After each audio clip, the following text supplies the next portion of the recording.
Hi students. അപ്പോൾ ഈ വീഡിയോയിൽ നമ്മൾ ഡിസ്കസ് ചെയ്യാൻ പോകുന്നത് സെക്യൂരിറ്റി മോഡൽ എന്ന ടോപ്പിക്കിനെ കുറിച്ചാണ്. അപ്പോൾ നമുക്കറിയാം ഫണ്ടമെൻ്റൽ മോഡൽസിനെ മൂന്നായിട്ട് തിരിച്ചു: interaction model, failure model, security model. അപ്പോൾ ഇൻട്രാക്ഷൻ മോഡലിനെയും ഫെയിലുവറിൻ്റെ മോഡലിനെ പറ്റിയൊക്കെ നമ്മൾ കഴിഞ്ഞ വീഡിയോയിൽ ഡിസ്കസ് ചെയ്തിരുന്നു. അപ്പോൾ നമുക്ക് ഇന്ന് സെക്യൂരിറ്റി മോഡലിലെ കുറച്ച് ഫീച്ചേഴ്സിനെ പറ്റി നോക്കാം. അപ്പോൾ ഈ ഡിസ്ട്രിബ്യൂട്ടഡ് സിസ്റ്റത്തിൻ്റെ ഒരു മോഡലായിട്ടുള്ള നേച്ചർ കാരണവും അതിൻ്റെ ഓപ്പൺനെസ് കാരണവും അത് പലതരത്തിലുള്ള അറ്റാക്ക് ഫേസ് ചെയ്യാനുള്ള ചാൻസ് ഉണ്ട്. ഈ അറ്റാക്ക് എന്ന് പറയുന്നത് ഇൻറ്റേർണൽ ഏജൻസ് കൊണ്ടാവാം, അല്ലെങ്കിൽ എക്സ്റ്റേണൽ ഏജൻസ് കൊണ്ടാവാം. അപ്പോൾ സെക്യൂരിറ്റി മോഡൽ ഡിഫൈൻ ചെയ്യുകയും ക്ലാസിഫൈ ചെയ്യുകയും ചെയ്യുന്നു ഇത്തരത്തിലുള്ള അറ്റാക്ക് ഫോംസിനെ. എന്നിട്ട് ഈ ത്രെറ്റുകളൊക്കെ അനാലിസിസ് ചെയ്യാനുള്ള ഒരു ബേസിസ് പ്രൊവൈഡ് ചെയ്യുന്നു. മാത്രമല്ല, ഇതിനെയൊക്കെ ഒന്ന് റെസിസ്റ്റ് ചെയ്യാൻ പറ്റുന്ന രീതിയിലുള്ള ഒരു സിസ്റ്റത്തെ ഡിസൈൻ ചെയ്യാനുള്ള ഒരു ബേസിസും കൂടെ ഇത് പ്രൊവൈഡ് ചെയ്യുന്നു. അപ്പോൾ ഒരു ഡിസ്ട്രിബ്യൂട്ടഡ് സിസ്റ്റത്തിൻ്റെ സെക്യൂരിറ്റി എങ്ങനെ നമുക്ക് അച്ചീവ് ചെയ്യാം? അവിടെയുള്ള പ്രോസസ്സ്, ചാനൽസ്, ഒബ്ജക്റ്റ് അവയൊക്കെ സെക്യൂർ ചെയ്തുകൊണ്ട്, അതായത് പ്രോസസ്സിനും ചാനൽസിനും സെക്യൂർ ചെയ്യുക, അവരുടെ ഇൻട്രാക്ഷന് വേണ്ടി യൂസ് ചെയ്യുന്ന ഈ പ്രോസസ്സിനെയും ചാനൽസിനെയും സെക്യൂർ ചെയ്യുക. അതുപോലെ തന്നെ എൻകാപ്സുലേറ്റ് ചെയ്യപ്പെട്ട ഒബ്ജക്ട്സിനെ പ്രൊട്ടക്റ്റ് ചെയ്യുക അൺഓതറൈസ്ഡ് ആയിട്ടുള്ള ആക്സസിൽ നിന്നും. അപ്പോൾ അടുത്ത് നമ്മൾ ഡിസ്കസ് ചെയ്യുന്ന ടോപ്പിക്കാണ് പ്രൊട്ടക്റ്റിംഗ് ഒബ്ജക്ട്സ്. അപ്പോൾ വ്യത്യസ്ത തരത്തിലുള്ള യൂസേഴ്സ് വ്യത്യസ്ത രീതിയിലാണ് ഈ ഒബ്ജക്റ്റുകളൊക്കെ ഉപയോഗിക്കുന്നത്.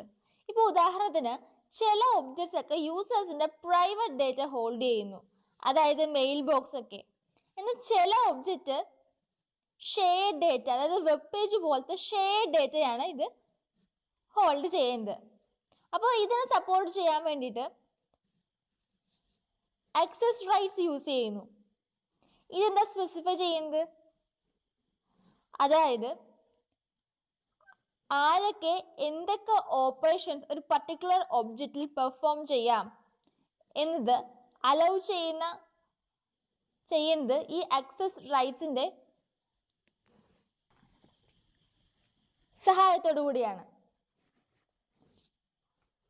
അതായത് ഈ ആക്സസ് റൈറ്റ്സ് നോക്കിക്കൊണ്ട് ഇപ്പോൾ ഒരു പർട്ടിക്കുലർ എന്തെങ്കിലും ഒരു ഒബ്ജക്റ്റോ വല്ലതും ഉണ്ടെങ്കിൽ അത് ആർക്കൊക്കെ റീഡ് ചെയ്യാം, ആർക്കൊക്കെ റൈറ്റ് ചെയ്യാം എന്നൊക്കെ ഈ ആക്സസ് റൈറ്റ്സ് നോക്കിയിട്ട് ആയിരിക്കും അതിനുള്ള റൈറ്റ് കൊടുക്കുന്നത്.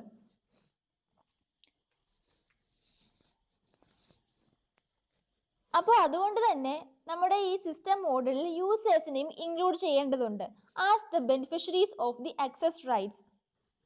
അപ്പോൾ നമ്മൾ അങ്ങനെ ചെയ്യും. എങ്ങനെയാണ്? By associating with each invocation and each result the authority on which it is issued.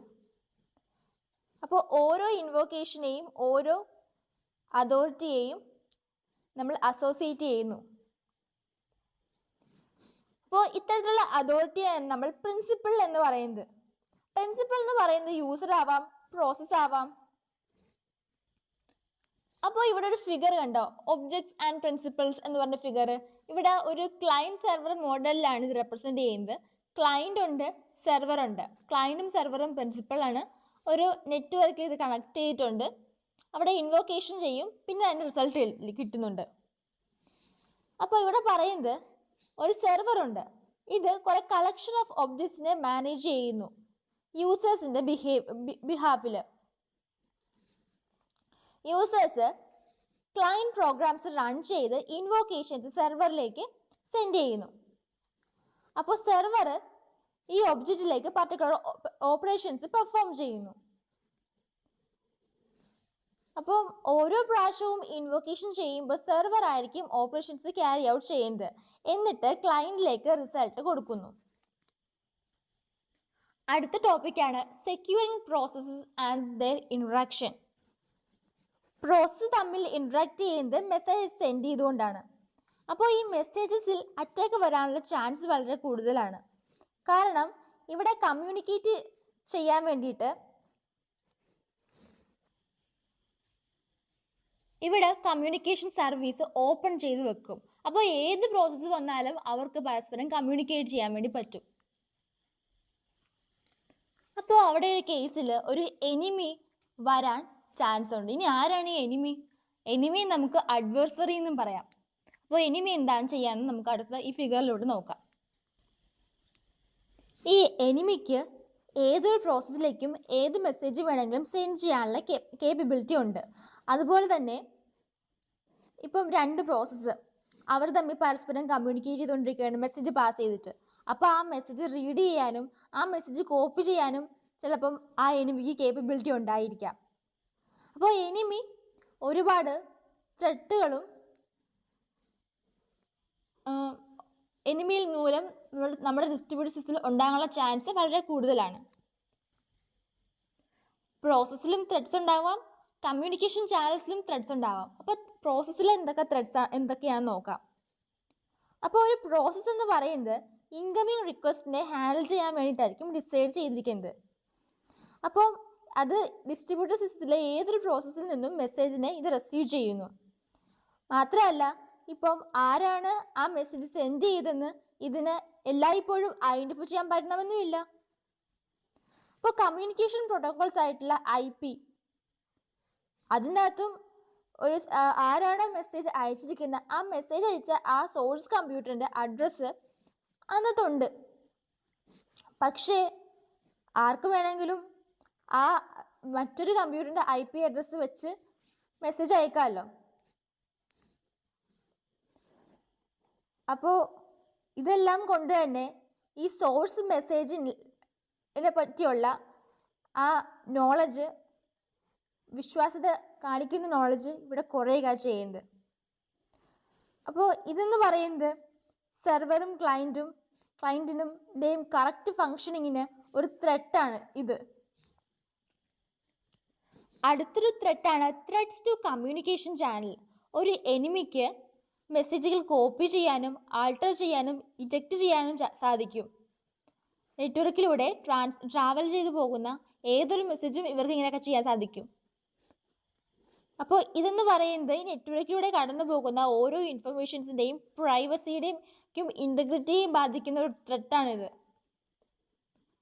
ഇപ്പോൾ ഒരു ഉദാഹരണം പറയാനാണെങ്കിൽ ഒരു മെസ്സേജ് അതിൻ്റെ അകത്ത് യൂസേഴ്സിൻ്റെ മെയിൽ ഐറ്റം ഉണ്ട്.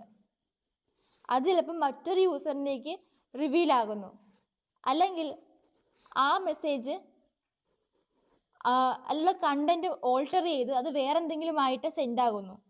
അപ്പോൾ അങ്ങനെയൊക്കെ ചെയ്യാനായിട്ട് ഈ എനിമിക്ക് സാധിക്കാം. അപ്പോൾ ഇത്തരത്തിലുള്ള ത്രെട്ടുകളൊക്കെ നമുക്ക് ഒരു സെക്യൂർ ചാനൽസ് ഉപയോഗിച്ച് ഡിഫീറ്റ് ചെയ്യാൻ വേണ്ടി പറ്റും. അപ്പോൾ അടുത്ത് നമ്മൾ പഠിക്കാൻ പോകുന്നത് ഡിഫീറ്റിംഗ് സെക്യൂരിറ്റി ത്രെഡ്സ് എങ്ങനെയൊക്കെയാണ് ഡിഫീറ്റ് ചെയ്യാം. Cryptography and shared secret. അപ്പോൾ ക്രിപ്റ്റോഗ്രഫി ഉപയോഗിച്ച് നമുക്ക് കൂടുതൽ സെക്യൂരിറ്റി പ്രൊവൈഡ് ചെയ്യാം അല്ലേ? എങ്ങനെയാണ് ഇതെന്ന് പറയുന്നത്? മെസ്സേജിന് സെക്യൂർ ആയിട്ട് കീപ്പ് ചെയ്യാനുള്ള ഒരു മെത്തഡോളജി അല്ലേ ക്രിപ്റ്റോഗ്രഫി എന്ന് പറയുന്നത്. ഇവിടുത്തെ എൻക്രിപ്ഷൻ എന്ന് പറയുമ്പോൾ എന്താ?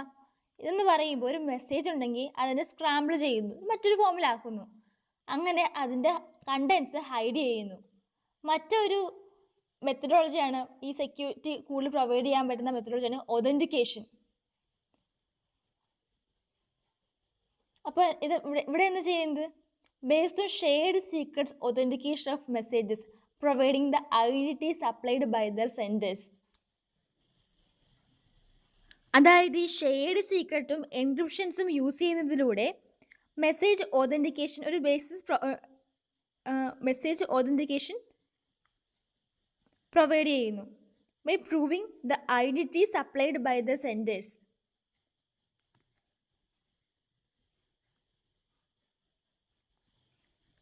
അപ്പോൾ അടുത്ത ടോപ്പിക്കാണ് സെക്യൂർ ചാനൽ. ഈ സെക്യൂർ ചാനലിൻ്റെ പ്രോപ്പർട്ടി എന്ന് പറഞ്ഞാൽ ഓരോ പ്രോസസ്സിനും അറിയാം, ഓരോ പ്രോസസ്സും എക്സിക്യൂട്ട് ചെയ്യുന്നത് ആരുടെ ബിഹാഫിലാണ് എന്നുള്ള ഐഡൻറ്റിറ്റി ഓരോ പ്രോസസ്സിനും അറിയാം.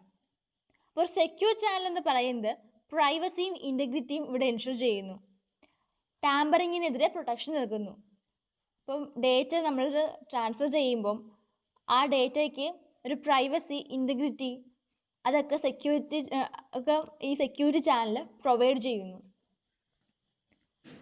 അതുപോലെ ഓരോ മെസ്സേജിനും ഒരു ഫിസിക്കൽ അല്ലെങ്കിൽ ലോജിക്കൽ സ്റ്റാമ്പ് ഉണ്ട്. ഇത് ആ മെസ്സേജിനെ റീപ്ലൈ ചെയ്യുക അല്ലെങ്കിൽ റീ ഓർഡർ ചെയ്യുക ഇതൊക്കെ പ്രിവെൻറ്റ് ചെയ്യുന്നു. മറ്റ് പോസിബിൾ ആയിട്ടുള്ള ത്രെഡ്സ്, എനിമിയിൽ നിന്ന് വരാൻ സാധ്യതയുള്ള മറ്റ് പോസിബിൾ ആയിട്ടുള്ള ത്രെഡ്സ് ആണ് ഡിനയൽ ഓഫ് സർവീസ്. അതായത് ഓതറൈസ്ഡ് ആയിട്ടുള്ള ആക്ടിവിറ്റീസ് അവയെ ഈ എനിമി ഇൻ്റർഫിയർ ചെയ്യുന്നു. അതായത് ഒരുപാട് എക്സസീവായിട്ട്, അതായത് ഇപ്പം ഒരു ക്ലയൻറ്റും സെർവറും ഉണ്ട്. ക്ലയൻറ്റ് ഓതറൈസ്ഡ് ആയിട്ടുള്ള ഒരു ക്ലയൻ്റ് ആണെന്ന് വിചാരിക്കുക. സെർവറിലേക്ക് എന്തെങ്കിലും റിക്വസ്റ്റ് കൊടുക്കണം.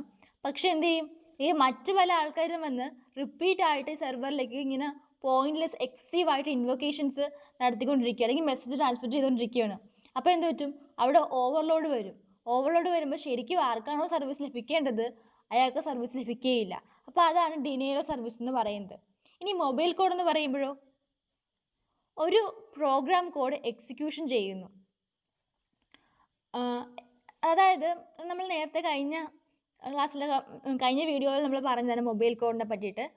അതായത് ഈ മൊബൈൽ കോഡ് എന്ന് പറയുന്നത് ഇപ്പം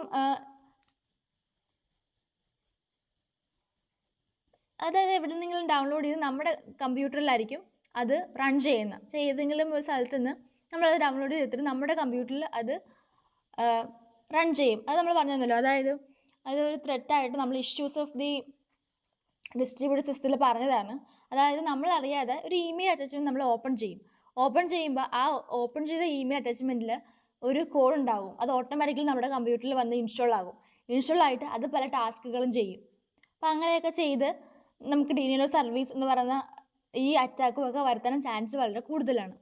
അപ്പോൾ ഇതും ഒരു എനിമിയുടെ പോസിബിൾ ആയിട്ടുള്ള ത്രെഡ്സ് ആണ്. ഇനി അടുത്ത ടോപ്പിക്കാണ് the uses of security model.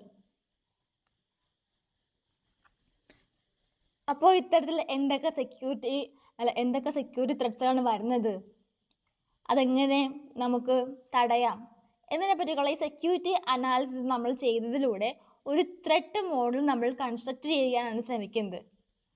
അപ്പോൾ എന്തൊക്കെ, അതായത് ഒരു സിസ്റ്റത്തിന് ഫേസ് ചെയ്യേണ്ടി വരുന്ന ഏതൊക്കെ തരത്തിലുള്ള അറ്റാക്കുകൾ ഉണ്ടെന്ന് ലിസ്റ്റ് ചെയ്യുക.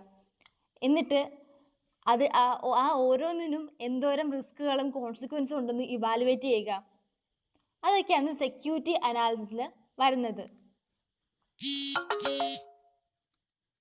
അപ്പോൾ ഈ സെക്യൂരിറ്റി മോഡൽ എന്ന് പറയുന്നത് ഈ ഇത്തരത്തിലുള്ള സെക്യൂരിറ്റി അനാലിസിസ് പ്രൊവൈഡ് ചെയ്യുകയാണ് ചെയ്യുന്നത്. അപ്പോൾ ഈ വീഡിയോയിൽ നമ്മൾ ഡിസ്കസ് ചെയ്തത്